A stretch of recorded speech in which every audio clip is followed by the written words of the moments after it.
चलिए बात करते हैं हम लोग टॉपिक नंबर 7 की, जो है goods and services tax network, जिसको हम शॉर्ट में जीएसटीएन भी बोलते हैं।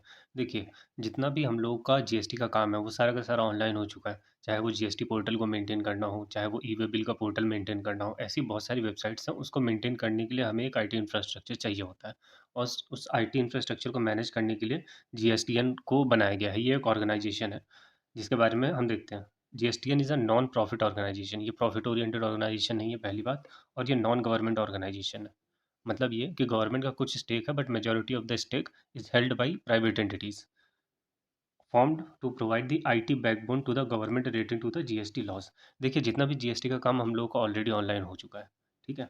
It manages entire IT system of the GST portal to track every financial transaction. जितने भी फाइनेंशियल ट्रांजैक्शन हो रहे हैं जीएसटी पोर्टल के थ्रू, उसको ट्रैक करने का काम।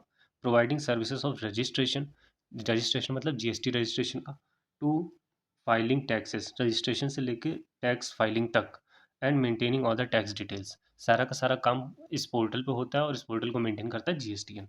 अब सेलिएंट फीचर्स की बात कर लेते हैं। जितना भी हमारा ये ओनरशिप है, इस ओनरशिप में 49% ओनरशिप गवर्नमेंट के पास है, 51% प्राइवेट के पास है। इसीलिए मैंने आपको बोला ना, ये नॉन गवर्नमेंट है। Majority of the stake private players hold करते हैं, मतलब 51%, और 49% गवर्नमेंट होल्ड करती है। और 49% में भी हाफ होता है सेंट्रल गवर्नमेंट का स्टेक, और हाफ होता है स्टेट गवर्नमेंट का स्टेक।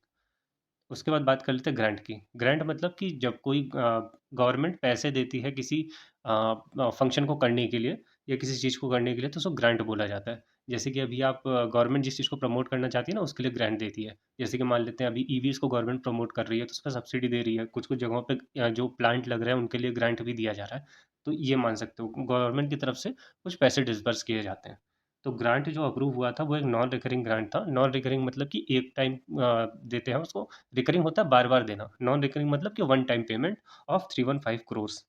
ठीक है? उसके बाद ये एक ऑर्गेनाइजेशन है, तो इसकी ऑथराइज्ड कैपिटल भी होगी। ऑथराइज्ड कैपिटल है 10 करोर्स। प्राइवेट पार्टनर जो टेक्नोलॉजी पार्टनर है वो है इन्फोसिस। इन्फोसिस जो हमारे नारायण मूर्ति जी ने एस्टैब्लिश किया है, वो इसको मेंटेन करता है।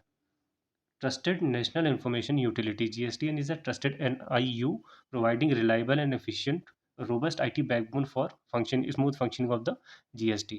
उसके बाद GSTN क्या करता है? कॉम्प्लेक्स ट्रांजैक्शन को हैंडल करता है। अब बात कर लेते हैं GSTN के फंक्शंस की। ये मैंने दिया है टॉपिक नंबर 8 पे।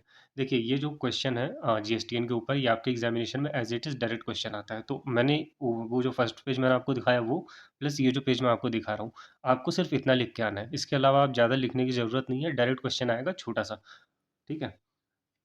GSTN portal acts as a window for interaction between the GST players, GST payers and GST department. जैसा कि मैंने बताया, जीएसटी का सारा काम ऑनलाइन हो गया है, तो अभी फिजिकली ब्रांच में विजिट करना या किसी भी काम के लिए आपको पेपर वर्क का काम नहीं रहेगी आप। तो सारा का सारा काम ऑनलाइन हो गया है। तो उसके लिए अपने को बहुत ही अच्छा आईटी सिस्टम चाहिए। तो ये काम जीएसटीएन का है। और ये it acts as a window of interaction. ठीक है? और the functions of the GSTN are as follows. सबसे पहले, to facilitate the registration of the person. जिनको भी जीएसटी रजिस्ट्रेशन लेना है, उनके लिए जीएसटीएन काम करता है। ठीक है? सेकंड वाला हो गया, to forward the return to the central and the state authorities. ये बताने की ज़रूरत नहीं है, जितने भी रिटर्न्स हैं वो स्टेट गवर्नमेंट और सेंट्रल गवर्नमेंट को फॉरवर्ड की जाती हैं। To compute and settle IGST among the union and states. IGST का कंप्यूटेशन, उसका अमाउंट कलेक्शन और डिसबर्समेंट ऑफ अमाउंट, वो सभी का सभी जीएसटीएन करता है। ये सीजीएसटी और एसजीएसटी के साथ भी होता है, यूटीजीएसटी के साथ भी होता है।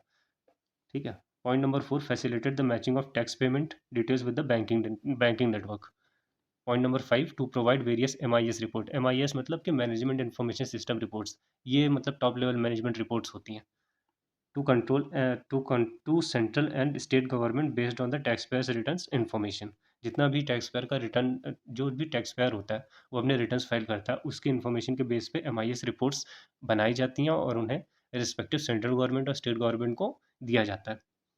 पॉइंट नंबर 6 की बात कर लेते हैं, providing analysis of tax payers profile, matching, reversal and reclaim of input tax credit.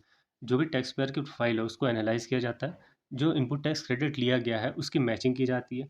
अगर उन्होंने एक्सेस ले लिया, उसको रिवर्स किया जाता है, और उसको रिक्लेम भी किया जाता है। देखिए, इनपुट टैक्स क्रेडिट जो है वो अपने आप में ही एक सेपरेट चैप्टर है। इसके लिए हम लोग बाद में डिस्कस करेंगे। अभी के लिए आपको फंक्शंस में मैंने बता दिया है। बाकी जो रजिस्ट्रेशन हो गया, इनकम टैक्स का मतलब इनपुट टैक्स हो गया, इसका कैलकुलेशन और बाकी सब चीज़ें जो हैं वो आगे के चैप्टर्स में धीरे-धीरे करके कवर होंगी। मैं एक-एक चैप्टर की एक-एक वीडियो बनाऊँगा सो दैट आप लोगों के ऊपर ना ज़्यादा वेट ना पड़े इस चीज़ का। देखिए, एक ये इम्पोर्टेंट है, इसमें बहुत सारे स्टूडेंट्स गलती करते हैं, तो मैं आपको पहले समझा देता हूँ इसको। ये काम कहाँ आएगा? ये हम लोग का काम आएगा जब हम लोग कंप्यूटेशन करेंगे जीएसटी का। ट्रांज़ैक्शन दी होगी, अमाउंट दी होगा, हमें बताना होगा कि कितना जीएसटी लगेगा, सीजीएसटी लगेगा, एसजीएसटी लगेगा, यूटी जीएसटी लगेगा। ये हमें वहाँ कंप्यूटेशन में काम आएगा, ठीक है? States and union territory for the GST purpose. देखिए हमारे पास 28 स्टेट्स हैं, उसके बाद 3 यूनियन टेरिटरीज़ हैं, जिनके पास स्टेट लेजिस्लेचर है, ठीक है तो वैसे 8 यूनियन टेरिटरीज़, लेकिन उसमें से 3 ऐसी हैं जिनके पास लेजिस्लेचर है और 5 यूनियन टेरिटरीज़ ऐसी हैं जिनके पास स्टेट लेजिस्लेचर नहीं है। तो जिन जिन स्टेट्स के पास और जिन यूनियन टेरिटरीज़ के पास स्टेट लेजिस्लेचर है, उनके ऊपर लगता है सीजीएसटी और एसजीएसटी, ठीक है? जैसे कि 28 स्टेट्स हो गए हमारे, उसके बाद दिल्ली, जम्मू एंड कश्मीर, पौंडुचेरी। इनके पास लगेगा CGST plus SGST. CGST plus SGST is equal to IGST होता है वैसे। दोनों का रेट जैसे ये 9% है, ये भी 9% है, तो ये 18% होगा। ये हमेशा इक्वल होता है।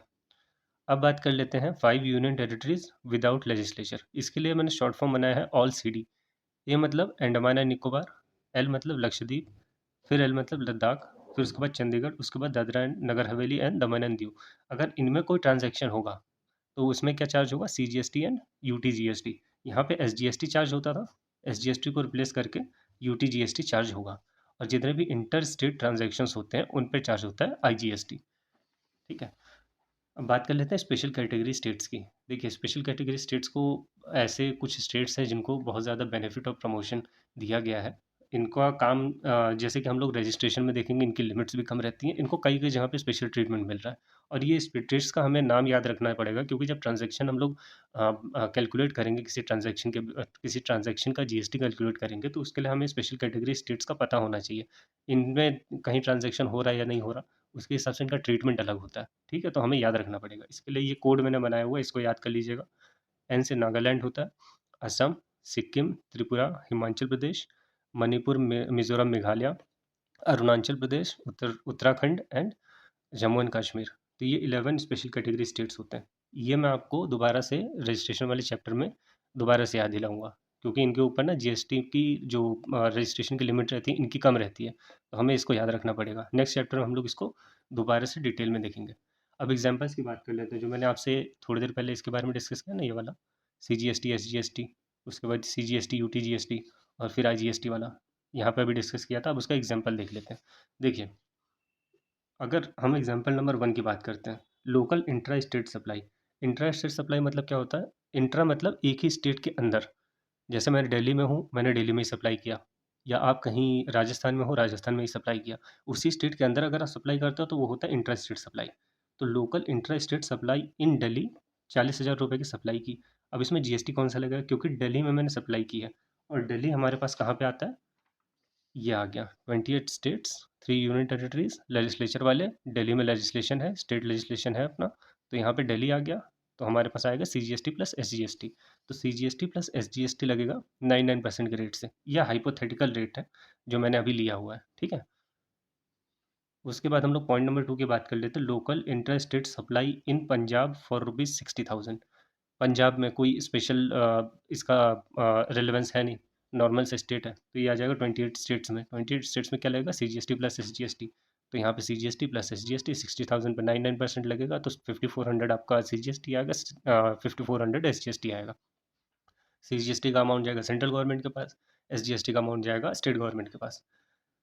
अगला एग्जाम्पल है supply from Assam to Punjab of rupees 25,000।